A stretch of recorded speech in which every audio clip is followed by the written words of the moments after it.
Hi friends, welcome to my channel. ఇవాళటి special ఏంటనుకుంటున్నారు? కాకరకాయ ఫ్రై. చాలా వరకు పిల్లలకి పెద్దవాళ్ళకి ఈ కాకరకాయ అంటే అస్సలు తినరు, చేదుంటుందనేసి. కానీ ఒక్కసారి నేను చేసే విధంగా చేసి పెట్టండి, పెద్దవాళ్ళైనా పిల్లలైనా చాలా బాగుంది అంటూ తింటారు. అస్సలు చేదనరు, చాలా రుచిగా ఉంటుంది. ఇప్పుడు మీకు ఈ కాకరకాయ ఫ్రై ఎలా చేయాలో ప్రాసెస్లోకి వెళ్ళి చూద్దాం పదండి. నేను ఇక్కడ అరకిలో కాకరకాయలను తీసుకుంటున్నాను. ఈ కాకరకాయలు ముందుగా తొడిమల్ని కట్ చేసుకొని తర్వాత పైనున్న ఈ గరుకుని చెక్కు మొత్తాన్ని గీసుకోవాలి.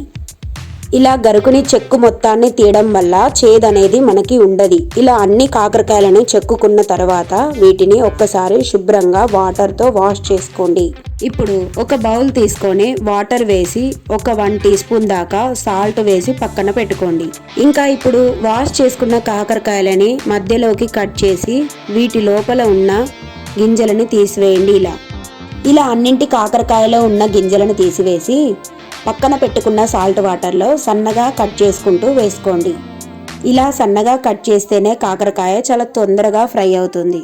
అలాగే మిగతావన్నింటినీ ఇలా సన్నగా కట్ చేసి వేసుకోండి. ఇలా కట్ చేసుకున్న తర్వాత ఒక 15 నిమిషాలు మూత పెట్టి వదిలేయండి.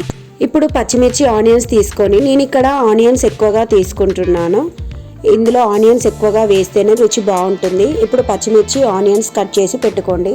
ఇలా ఒక 15 నిమిషాల తర్వాత చేతితో నలుపుతో 1-2 సార్లు వాష్ చేస్తే సరిపోతుంది. ఇందులోని చేదు మొత్తం పోతుంది. ఇప్పుడు స్టవ్ ఆన్ చేసి కడాయి పెట్టుకొని ఆయిల్ వేసి, ఆయిల్ హీట్ అయ్యాక 1/2 టీ స్పూన్ దాకా జీలకర్ర, ఇంకా కట్ చేసిన పచ్చిమిర్చి, ఇంకా ఆనియన్స్ వేసి లైట్గా వేగనివ్వండి.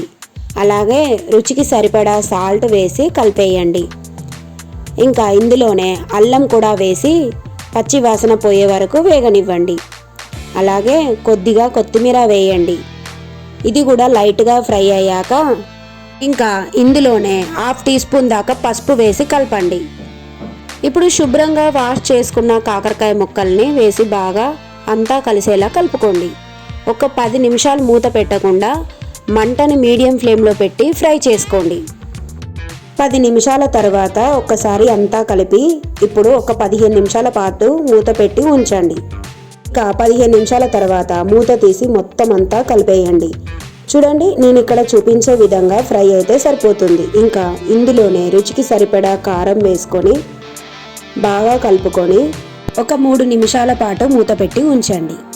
ఇంకా 3 నిమిషాల తర్వాత మూత తీసి లాస్ట్గా కొత్తిమీర వేసి ఒక్కసారి కలుపుకోండి. ఆ తర్వాత స్టవ్ ఆఫ్ చేసుకొని సర్వ్ చేసుకోవడమే. ఇక ఈ కాకరకాయ వేడి వేడి అన్నంలో లేదా సాంబార్తో తింటే చాలా చాలా రుచిగా ఉంటుంది. మీకు నేను చేసిన చేదులేని కాకరకాయ కర్రీ నచ్చిందనే అనుకుంటున్నా. మళ్ళీ మరొక రెసిపీతో మీ ముందుకు వస్తా. ఓకేనా ఫ్రెండ్స్? మరి సబ్స్క్రైబ్ చేసుకోవడం మాత్రం మర్చిపోకండి. అలాగే లైక్ చేసి మీ ఫ్రెండ్స్ అండ్ ఫ్యామిలీ మెంబర్స్కి షేర్ చేయండి. Thank you friends.